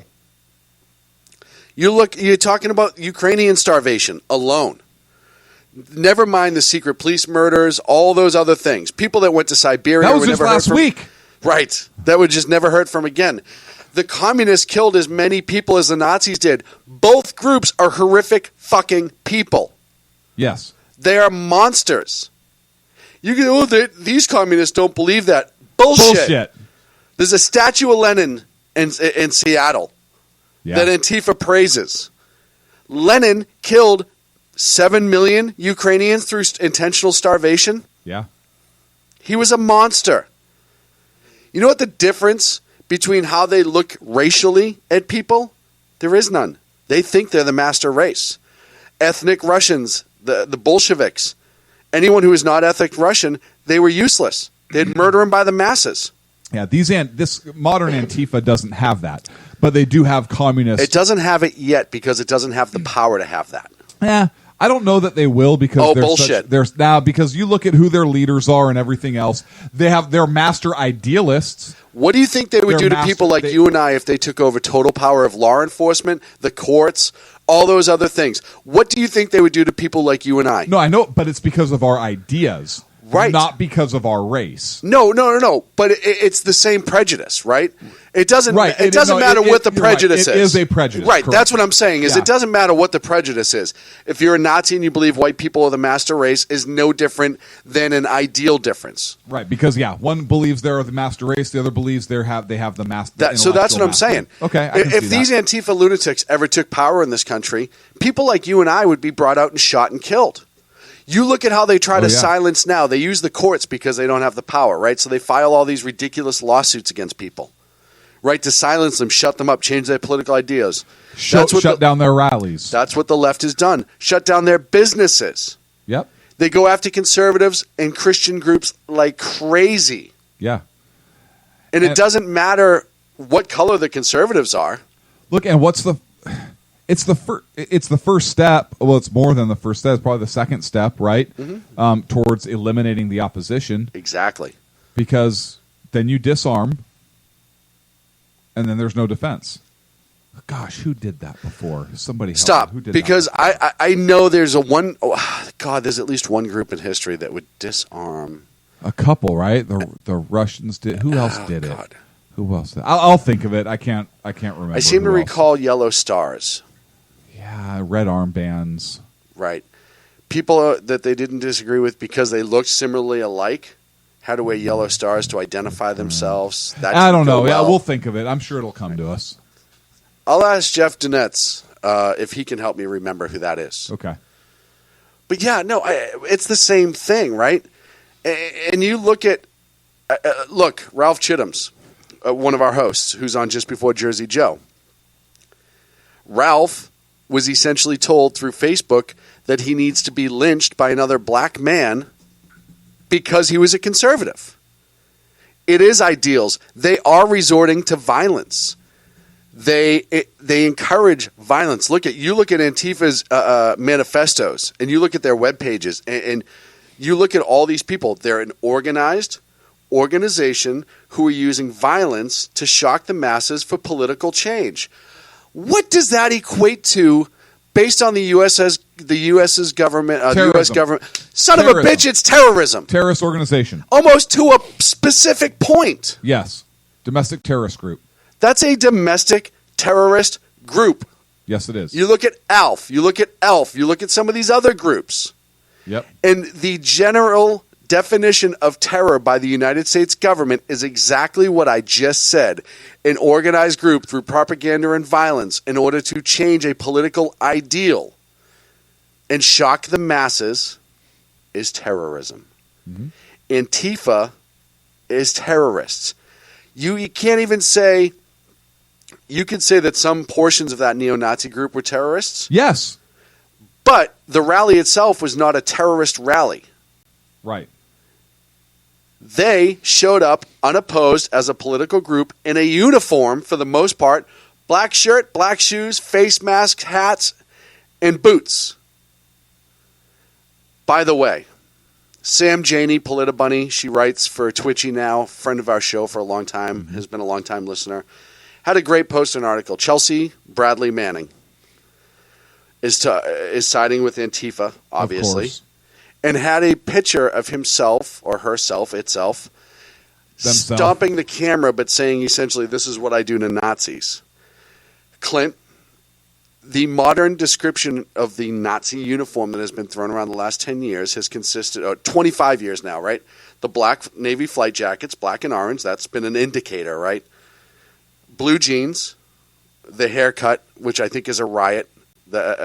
I posted a thing about that on Yahoo last week that Macklemore had to defend he's a rapper, had to defend his old haircut because it was like a Nazi haircut.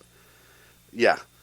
And a certain type of shoes. Do you know what those shoes are? Doc Martens. Exactly. With white laces. Bradley Manning was wearing a pair of Doc Martens in that picture, and I said, oh, the image of irony. You're talking about stomping out neo-Nazis while you're wearing Doc Martens, Bradley. This is amazing to me. This shows you how short and simple-minded they are. Here's this guy. He was on what, Vogue? First of all, he's a traitor to the nation. He is a traitor to our nation. Yep. He should have been in jail a lot longer. Executed for treason. Yeah. The U.S. government paid for him to become Chelsea, a female. He was given an early release by President Obama. He is now becoming a millionaire based off of his story. And he's on the cover of Vogue as like Woman of the Year or something. By the way, hey ladies, when you hear about a war on women, how great is it that a woman's magazine picked a dude to be the cover model? How did that make you feel? Oh, yeah. Do you think you're important, or do you think they just want to sell fucking magazines and you are useless to them? But this is the left as it is. Whatever our ideals are, rule. That is a woman because that's what they feel like. She feels like she's a woman, and that's what it's a woman. Their ideals rule. And I will tell you right now, should they gain more power in this country, and you could say, well, they don't have any seats in the Senate. Bullshit, they have sympathizers. Yes, they do. And look, if they can't get it in through political power, they also have California. Yes. The entire legislature. Yes. And Gavin Newsom. If they don't get it through legislation, they're going to do it through violence. They've already demonstrated that with the Nazis. They've already demonstrated that with Trump supporters. And look, people, you forget this. They're not just fighting Nazis. They can say, oh, yeah, we're just standing up to Nazis. But didn't Antifa attack some Trump supporters? Well, here's the thing. At a rally, at a Trump rally or a speech or something? In Phoenix last night. Right, yeah. And didn't Antifa shut down some other conservative? Like, we're not talking Nazis. We're just talking conservatives. Ann Coulter, Milo Yiannopoulos. And that was an Antifa-driven. And isn't he gay? San Jose. That was a big Antifa-driven. It was also, what was it? Not NAMBLA. What's the other group there? BAM. I can never remember. First of all, I always said NAMBLA and BAM right afterwards. I always get those two confused because one of them is By Any Means Necessary. The other one's the North American Man Boy Love Association, which I'm sure there are a lot of people in BAM that are members of. Maybe. I don't know. I would venture a guess to say yes. Just call it a hunch. Fuck them. I don't care. What am I going to do? Offend them? Jesus H, that's all I've done is offend people. They're perpetually offended. Oh, They're God. offended by your very existence. What am I going to do, trigger them? Yeah. And then they have to come out of their basement? Tough shit. Like I give a shit anymore. Put the fucking Twinkie down and come after us. Dude, you know what? I'm fat and I can kick their ass. I'm fat and I smoke. Formerly. But I can kick their ass. But the reality is look, part of me wants these two groups to just tear each other. If I could get them, I don't know, into say a certain battlefield near Gettysburg, Pennsylvania, all of them at the same time and let them kill each other, I would charge admission. I would put it up on cable and end this. Oh yeah, here's the rules. You can't kill any innocent people.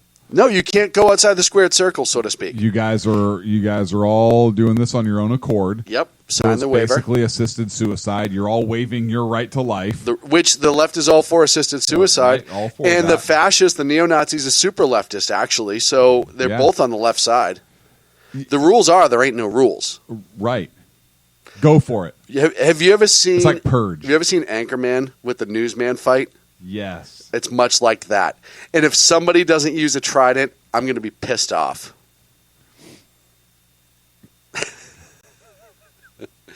Look, I am so sick of these groups. I am so sick of media giving these groups all the attention. Softballs, not going after them for their violence, Exactly. not calling them out. Yeah. Exactly. Giving them all this positive attention, excusing their behavior because they're trying to make it seem like their goal is steeped in what's good for common man. And I know this is going to be a point of contention with some. Look, and I'm going to say this: Trump's initial response to the violence was a little weak. I disagree, but go ahead. A little weak. It was a little weak. He wasn't as strong as he was the second day. Mm-hmm. I would have liked to have seen him. I didn't think he had to be. I think in his mind he didn't have to be. No. Hang on. In his mind, he didn't have to be. Right. But he should have been. But when you're saying, "Hey, I condone all of this violence," that's enough. Yeah, but when you're the president of the United States, I think, and I would have said this for any president. Right. We said it under Obama with Black Lives Matter. Yeah, the president of the United States should have come out and named each group specifically. Called him out. So he didn't have to. You're right. He didn't have to. But that's why I said I didn't say it was inappropriate. I thought it was a little weak. I thought he should have been stronger right out of the gate on it. Am I gonna condemn him for? No, because I don't think the president's a freaking Nazi sympathizer. Right. I think the president thinks Nazis are freaking abhorrible, shitheads. And I think he thinks Antifa's shitheads. He just didn't come right out and say it as succinctly and as specifically as I think he should have. Well, all right. And a lot of people agreed with you. I disagreed. But again, we came off a president who wouldn't denounce any violence in Ferguson, any violence anywhere whatsoever. Yeah. As a matter of fact, he just pointed out a couple bad players. And we are up against a break. Clint, you get the last word. Look, when we come back, I actually want to pick up real quick and talk about a couple minutes on Confederate statues and why it's important to keep those around, and then I want to get into the topic of North Korea and Afghanistan. And oh my God, I hope the Navy's not driving over there. All that and more right here on the Sackheads Radio Show live on the SHR. I heard the Marine Corps is actually no longer using them for a ride because they can't drive. I heard they were going to use the Air Force. Conservative media done right. You're listening to the SHR Media Network. Hey, it's Shaun from the Sackheads Radio Show, also one of the owners here at the SHR Media Network. Are you opinionated? Have you ever wanted to do your own show? Have you ever heard somebody like the Sackheads and go, yeah, I could probably do that better? Well, now's your chance. Send me a 5-minute clip at sackheadsradio@gmail.com, and maybe you can be part of the SHR broadcasting team. sackheadsradio@gmail.com. Times are dark. The people are misled by corrupt politicians, lied to by establishment media, and deceived by the false messages of Islam. A nation looking for direction needs a guide. It needs a man with a cane. I'm Dave Milner. Join me on Spreaker, SHR Media, Pundit Press Radio, and YouTube through the SHR Media page for a different kind of commentary on the unpleasant blind guy. Because the truth is not always pleasant. Hey, this is Mim from Freedom Fest, the world's largest gathering of free minds. Join your friends from SHR Media at the beautiful Paris Resort in Las Vegas, Nevada, July 19th through the 22nd for 3 amazing days of liberty-oriented discussion, investment advice, and the Anthem Film Festival. It's our big 10th anniversary, featuring keynote speaker William Shatner and Freedom Fest favorites, including Steve Forbes, Jim Rogers, Lee Edwards, David Boaz, Doug Casey, Dinesh D'Souza, John Stossel, Lisa Kennedy, Grover Norquist, Peter Schiff, and many more. Don't miss out. Register at freedomfest.com for $100 off the regular registration rate when you use the all-caps code SHR Media. The bloviating Zeppelin. He's Bigfooted enough radio shows to last a lifetime, courtesy of Shaun, Clint, Ken, and Jersey Joe. Now it's time for him to waddle on his own 2 feet via the glorious SHR Media. Gird thy loins for the bloviating Zeppelin's Berserk Bobcat Saloon. Coming soon to ossicles near you. Excelsior. Conservative media done right. You're listening to the SHR Media Network.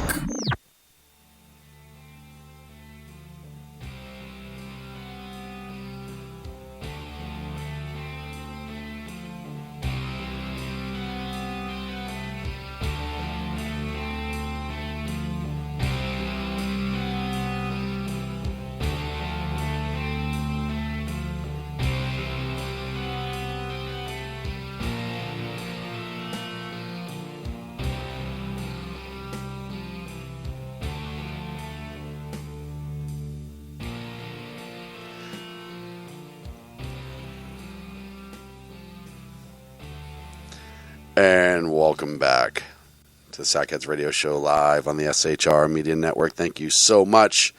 Sticking around. It's the last 30, making it around that last bend, that last corner. We're getting there. We're almost there. Oh, gosh. Hey, you know what's funny? Before we get into this, I want to just one last comment on Antifa. And I showed you earlier, if you go to the SHR Media Facebook page, there's a link to the Daily Wire. That's the top 5 versions on the internet of the Antifa protester being hit in the nuts by a tear gas canister. That was hilarious. Fired most likely by an M249 grenade launcher. And, he was kicking, here's this Antifa protester who is kicking a can of tear gas out the way. And away from the protesters. Away from the protesters. Are you showing it? I can't. You know what? I can show it. I can show it on. Give me a minute. Yes. Just give me a minute and let me see if I can work on this because it really is. Oh God, it's just magical. I'm not going to lie.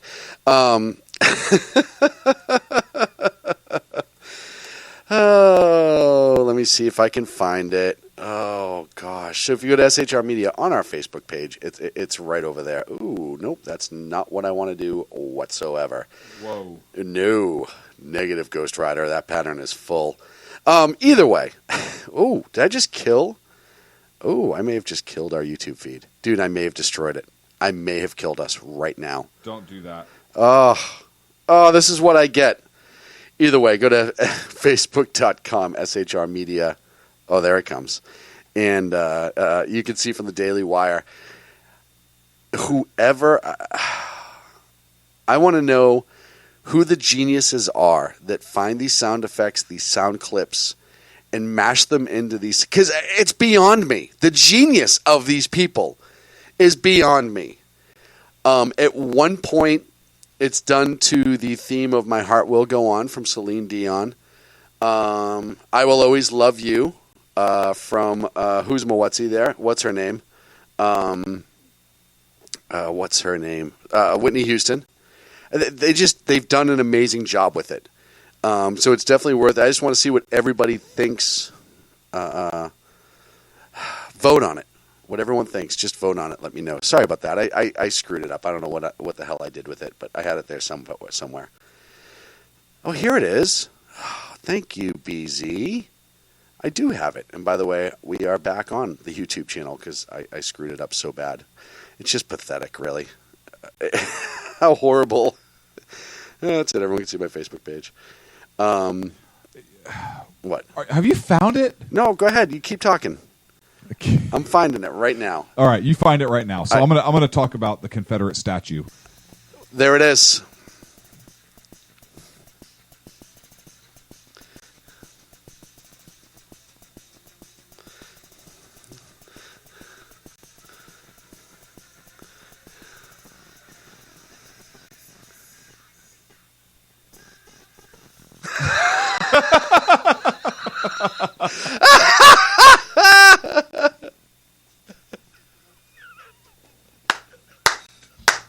I love this. I know many of our listeners won't be able to hear this. It's a Kaepernick jersey. I know. Did you see the Kaepernick jersey? Come rescue him. Look. Oh, it's Kaepernick was there. Yeah, Kaepernick. Good job, pal. You can run that ball too. Good job. Oh, man. Oh, by the way, did you see the first pitch of the Red Sox game last week? It was all over the news as well. So they have this individual who is a cancer survivor out to throw the first pitch of the Red Sox game. They have all these photographers behind the catcher. And he threw way far right, and the ball literally hit the photographer right in the nuts. Oh. And it might have been one of the funniest things I've seen in a long my time. gosh. I can't even begin to tell you how funny it was. All right. Good. So Confederate statues are being torn down by municipalities and protesters, and it's a big deal, right? There's a big deal over Confederate symbols, and the we've talked before ad nauseum about the battle flag of the Confederacy, Robert E. Lee battle flag, and the historical significance and so forth. But Charles Barkley, yes, of all people, came out and gave a statement on this thing about tearing down Confederate statues. But I want, and I think he very interesting perspective, and I want to read his statement here in a minute.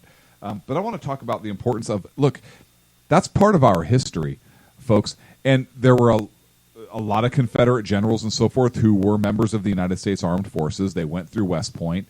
They did great things while they were part of, Robert E. Lee, General Lee was one of them. There was a freaking ballistic missile submarine named after him for a reason because of his accomplishments in the U.S. military. They gave their lives fighting for their cause, their state, their country in their mind. And you can disagree with what they stood for. Some of them may have been racist bigots, and some of them might have actually fought for their state, like General Lee said he did. He wanted to fight for Virginia because he was a Virginian, or the right to secession, the right to establish another government, whatever it is. But it's part of our history. If for nothing else, it serves as a reminder of what happens when we get that divided. Right. And it doesn't mean that there were not stories of heroism and so forth within those statues and those monuments. But Charles Barkley said this, quote, "I'm 54 years old. I've never thought about those statues a day in my life. I think if you ask most black people to be honest, they ain't thought a day in their life about those stupid statues. What we as black people need to do, we need to worry about getting our education. We need to stop killing each other. We need to try to find a way to have more economic opportunity and things like that. I'm wasting my time and energy screaming at a neo-Nazi or, man, you've got to take this statue down." No kidding. Right. Right? Yeah, I don't know how else to say it. Charles Barkley's been outspoken throughout all of his career in the NBA. He's come out and said, I ain't a role model. Right. You're right. You're right. He's actually very, very wise to say so. But he has some interesting perspectives on some things. It's pretty middle of the road. Mm-hmm. And the fact that he said that, brilliant, right? It's part of our history. I mean, look, Auschwitz is still standing. For a reason. Should Auschwitz be torn down because it's a symbol of hate? No, it's a reminder of what hate can do. Those Confederate monuments, those are a reminder. They're a reminder of individual sacrifices for some, right? There are some that made contributions to their community, whether you like their politics or not. Mm-hmm. But they're also a reminder, if you want to put it in a perspective like this, you control, right? It's a reminder of what happens when we become so divided as a nation and the steps that have to be taken. Mm-hmm. Do we wipe out half of the battlefield at Gettysburg because the Confederate Army stood on half of the field? Right. What do you do with the Confederate tombs and the people that died for their state or died in battle there? Do you just erase them? If we had an enemy soldier here on U.S. soil, would we desecrate their remains because we don't believe in what they stood for? Look? There was a story on the USS Missouri. It's moored in Pearl Harbor, Hawaii, right behind the Arizona on Battleship Row, and there was a kamikaze pilot that crashed into the side. The dents are still there, never repaired it, and the pilot died. He was pulled from the wreckage, and the commanding officer had a military ceremony, a burial at sea for that pilot. Right. It doesn't mean that they agreed with what that soldier or what that pilot stood for. But it was respect. But it was respect for a soldier that fell for his country, right? Right. Gave the ultimate sacrifice. And you know, the amazing part too, that a lot of people don't realize is these are guys who are fighting against their own brethren, their own blood. There were people who, for no other reason than believed that they were celebrating their country and fighting for their country and their rights under the Constitution. I've said this before and I said it again. You had the North and the Union who is arguing that, hey, all men are created equal and we're going to enforce that. Mm-hmm. And then you had the states turn around and say, yeah, but under the 10th Amendment, you can't force that to state, and the South doesn't believe in that, and we want to separate as a result. Based on that merit alone, because they're talking about human beings as individuals, then I will argue to the day that I die that the Union and Lincoln was correct for waging the war that they did. So all men are created equal, and it is recognized. The South, what? I think that slavery was a catalyst issue. No, but what I I'm saying don't think is the war was waged for them. But it came down to states' rights, is what it really was. Yes. It was the federal government saying, no, you need to respect all individuals. It was the federal government saying, wait a minute, we don't recognize them as such, and we have the state right to do that. And that's really where the war was kicked off. It was the disagreement for states' rights versus the federal government. That was the big divide. Right. The war was kicked off at Fort Sumter, right, when the North shamelessly invaded the southern states. Jesus. I can't even with you right now. I can't even with you right now. No, but, you know, it's... Look, am I glad the North won? Yes. Of course. Am I glad slavery is abolished as a result? Yes. But what I'm saying is... Do I think states have the right to secede? Yeah. Yes. Because... As long as it meets as the long as they win. Contest. As long as they win. Right. Right? Right. Because if they win, you could say to your blue vest, foul, you can't do that, come back. Come back. You can't do that. We're going to take this to the Supreme Court, and they're going to rule that you can't secede. And they're going to say, fuck you, that's your country, and we don't recognize your Supreme Court. And we kicked your ass, so good luck getting us to come back. England tried to get us to come back. England tried. 1812. Hey, guys. How you doing? Remember us? Hey, we were just thinking maybe you'd want to come back. You guys are doing so good now, and you're producing so much that I thought just maybe. What do you think about crowns now? Yeah, a couple years have gone by. I'm just saying. Yeah, just give it a second thought. What, crayons, like coloring books? No. Like crowns. Like stuff you wear on your head, like you bow to me. But what I'm saying, my original point was, it doesn't matter where the war started. It mattered is that they were Americans versus Americans, and they died on a battlefield. Mm-hmm. What ultimately was one of the greatest defining moments of our nation. It set the tone that the Constitutional will reign supreme in a lot of ways. Yeah, it set the tone that said there's no way out. Sorry. Right. The Union's perpetual. If you don't like it, leave. We won. But leave. Then leave. Oh, yeah, but don't literally leave. Right. Think about it, though. Think about the irony. Okay. Think about the irony of this. Okay.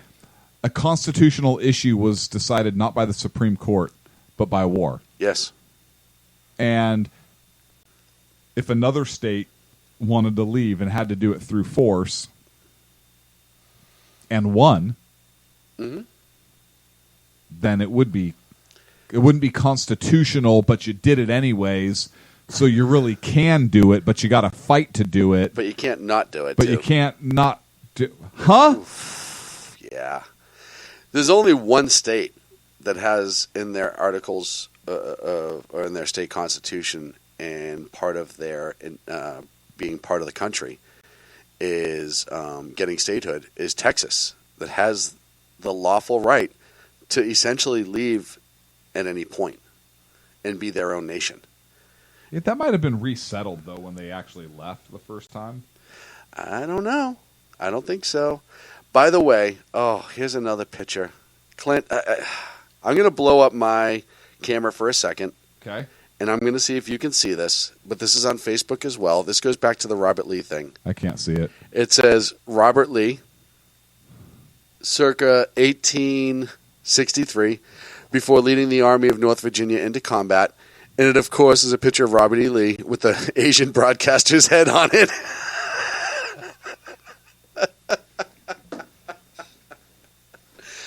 I will tell you what, to the people that make memes and have that Photoshop ability, and like I said about the guy getting hit with the nuts, I applaud you. I applaud you and your creativity. We got to get to North Korea and Afghanistan.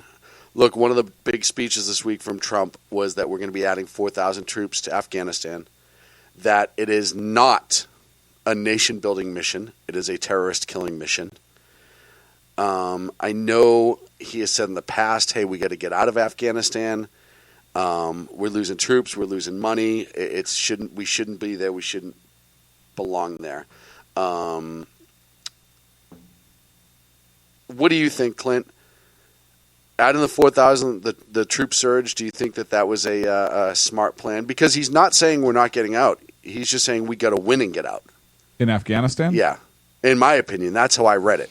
Hey, we got to win and we got to get the hell out. Win what? They're talking about Texas right now in the chat room. So I have to say this.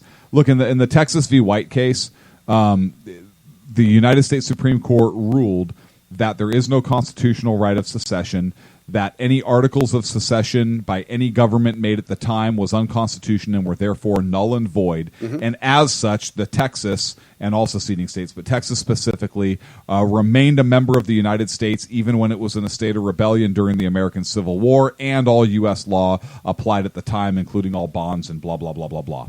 So that's kind of an aside. But look, Afghanistan's tough. We've been in this is the longest running U.S. war. I want a clear objective in Afghanistan. Mm-hmm. What is the clear objective in Afghanistan? Mm-hmm. Right now, do I think Afghanistan or North Korea is the bigger threat? North Korea. I would say North Korea is the bigger threat, and I would say a bigger threat for us would be securing our borders. Mm-hmm. Do we need to kill terrorists? Absolutely. But do I think we have some more pressing issues in terms of how they can get into our country to kill us at home? Look, I don't want terrorists attacking anybody, particularly in the United States. So if we know where terrorists are and we need to kill them, I understand that.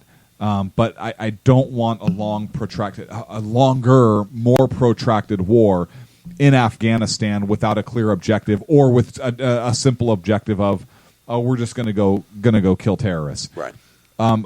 What is your plan? Specifically, you don't have to tell me. I don't want to know. We're going just have one that's going to work. Yeah, we're going to go into cave XYZ and we're going to kill 4 guys and we're no. But I don't need to know that. But if your plan is, hey, we're going to add 4,000, so the next year we think we can eradicate the mass of those in Al Qaeda and the Taliban who are aiding and abetting the people that attacked us and continue to attack us. Yeah, look, I just want to know, hey, listen, we know ISIS strongholds or terrorist strongholds are here, and here. We're adding X number of military troops because our plan is to eradicate them here, and here. We're not going to talk about specifically how we're going to do that. We're going to go in there. We're going to kill terrorists. Our objective date is this, and we are either going to meet our objective or we're not. But here's the difference. Or don't even give a date. Be like, hey, here's an objective. We go until we accomplish this objective. Here's the difference, too, and I've said this before with Afghanistan and Iraq. Iraq, we got into the nation building, but one of the things you have to remember about Iraq is it was a stable nation prior to Hussein being brought down. That's not saying he wasn't a horrendous leader. That wasn't saying that people were being – but it was a state for the most part, that was contained, and there was a lot of destruction as the war. So the plan was to rebuild cities and stuff like that. Afghanistan was a shithole. There's a rumor right now that I think it was McMaster's and who was talking to Trump about Afghanistan. He showed him a picture of a woman in Afghanistan, I think it was 1974, before Sharia law and Islamic law came to the land, that it was a young woman at a club with a mini skirt partying. He essentially said, hey, these were the freedoms that they had prior to Islam showing up. And now you look at the country as it is today. I don't know if his argument was for the surge or against it, like, hey, we can't do anything, this is who they are, or what have you. But that piece of history is forgotten about. Afghanistan was a beautiful nation prior to Islamic rule. A very free nation. People could do whatever they wanted to. There was no restraints on women, what they wore, what jobs people were working. Women could drive, the whole 9 yards. All that's gone now under the Islamic rule. So that was a side note, and I went off on a tangent. But extra 4,000 troops, like you said, I hope the goal is clear now. I hope the objective is clear now. Whatever it is, and like you said, you don't have to tell us. Really doesn't. Especially if it's... Don't tell us the specific plan, but tell us the objective. I want a measurable, verifiable objective. That's fine. Right? It's like in World War II. We were going to bomb oil and ball bearing production in order to cripple the economic machine of the Nazis. Okay. We're going to hit these targets to do it. You don't have to tell me what the targets are, but hey, this is our goal. We are going to do massive daylight bombing, and we are going to ultimately have to do a beach landing in order to okay. Right. Yeah, don't tell me where, but okay, you have objectives. They're measurable. They're verifiable. We have a measuring stick in which to measure success, not just fucking willy-nilly. Right. And again, they may have a much more specific goal in mind. And we also don't know if... So the 4,000 being sent, we don't know if it's to backfill. We don't know... We just don't have all that information yet. Not enough to make a valuable decision or a valuable synopsis of the situation. But I agree. I hope that there's an end game, and I hope that we're moving towards it. Now, they've also, which I'm really excited about, I know we're going to get North Korea, but I want to bring this up. We might as well just roll it all in one. We got 5 minutes. Have you ever heard of the Sky Tractor? It's an airplane that's used for crop dusting, very sturdy, stable. Yep. Right. They've adapted that into a military plane. Close ground support, low speed ground support, able to fire Hellfire missiles and other missiles. They've increased the frame and armored it. Mm-hmm. They're testing it right now. How cool is it that a crop duster is becoming a weapon of combat, and it's used specifically in Afghanistan is really what it was being designed for. Yeah, look, I've crop dusted people in the aisle of Target, grocery store, and just nailed it all the time. But I just thought it was really cool. That is cool, and it kind of is like the Cessna Broncos, right in the Vietnam War. Yeah, it's a Cessna little twin seater, and even some of the single engine prop planes where they'd throw rocket pods on it. They're forward air controllers. The OV Broncos. Yep, which by the way now are used for firefighting in a lot of places. Freaking hose draggers. Now, I'm just saying it's cool to see them still be used. That actually is kind of cool. Yeah. Look, firefighters have a couple cool-ass jobs. Yeah, toys. Right. Number one is if you're a firefighter pilot and you're dropping shit on a fire. It's pretty badass. That's pretty badass, I'm not going to lie. If you're also one of the spotters in the old Cobras. Okay. And you fly for CDF. Okay. They have Cobra helicopters that they use for fires. Department of Forestry. Yeah. That's pretty badass. So look, I was actually going to say smoke jumpers. Smoke jumpers if are badass as well. If you parachute into a freaking wildfire, I'll give it to you. You're a badass. I'll give it to you. Yeah. Can't argue that. Absolutely. Cannot argue that. Not at all. The DC-10 pilot who drops that thing at like the deck. Yes. And then just climbs out of it like a sumbitch. Yes. Oh my God. Badass. Right? Absolutely badass. You're taking a passenger airliner. And you're getting it down to about 220 miles an hour, a couple hundred feet off the deck. At like 5 feet. Yeah. You're dropping fire retardant, and then you're jacking the gas. You're not dropping retarded firefighters. Fire retardant. Oh, okay. I misunderstood. I apologize. And then you are jacking the gas and climbing straight up. Yes. It's freaking amazing. First of all, I want to know who the crazy sumbitch was that said, I got an idea. Do me a favor. Do me a favor, would you?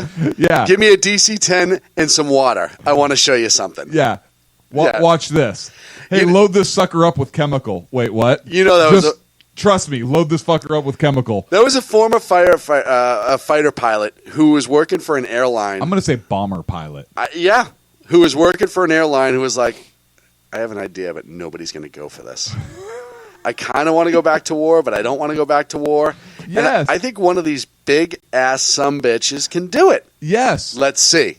Somebody, somewhere, had the idea. Yeah. Yeah. And then had to try it. Yes. And then some superior said, yeah, I like that. It's a good idea. Hey, you know what else we can use? Attack helicopters. Wait, what? Yeah, let's use combat attack helicopters too. I don't. You know what? They can spot fires. Why don't we just use regular attack helicopters? Why would we? Right. Or where are the tanks? Right. Like with a water cannon. Right. Or instead of a water cannon, they shoot like freaking balls of like whatever, a fire retardant. But this kind of goes back to tell you a little bit. Jersey Joe's not in chat, but that's all right. This kind of goes back to tell you a little bit that with firefighters, it's all about the toys. It is. It is all about the freaking toys. It is. I saw somebody posted a picture from somewhere down the road here of a local fire truck, and it looked like a battle wagon. Yeah. It's all low profile against the ground with these beefy wheels. And I'm like, dude, you're driving someone to the hospital. Do you need that? Versus cops, right? Hang on, here's the cops. Hey, so we can use attack helicopters to end pursuits. Here's the cops. Why the fuck would we do that? We're just going to chase them ourselves. Right. We're not pussies. Right. Why don't we just keep chasing them? Why don't we just, yeah. We'll catch them eventually. What do we need an attack helicopter absolutely for? Crazy. Absolutely crazy.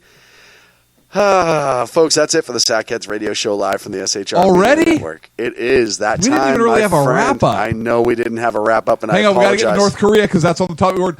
They're fucking crazy. Okay, go ahead. North Korea's done. Good job. We'll be back next Wednesday, 8 p.m. Pacific at 11 on the East Coast. Next Tuesday, make sure, Tuesday and Thursday, 8 p.m. Pacific, you check out the Berserk Bobcat Saloon with the Bloviating Zeppelin. Danny Butcher's here Friday night, 8 o'clock. Just prior, at 6 p.m. Monday through Friday, you have River Common Sense. Jersey Joe, and before him is the Kraken himself, Ralph Chitums. Did you say the cracker himself? Yes. Is he white? We'll see. No, You can't we'll say see. that. I can say whatever I want. It's my network. It's our network. Sorry, Goose. Right now, I'm claiming ownership. Sorry, Goose. Tough shit. We'll see you next week, folks. Have a good week. Conservative media done right. You're listening to the SHR Media Network. The best late-night conservative talk show in America, Sackheads Radio. And listen, there are no people better on the air to give you the best in conservative talk than Sackhead Shaun and Sackhead Clint. And we're working on the immigration papers for a certain other guy who happens to work here, too. For those who are tuning in around the world to the best in late-night conservative talk, Sackheads Radio. Hack dude. Hack dude. Radio. Hack dude. Hack dude. Radio. Sack. Sack. Sack. The best late-night conservative talk show in America. In America. In America. Into the bylaw. And in this web was a large, I'm pretty sure it was the biggest spider I've ever seen.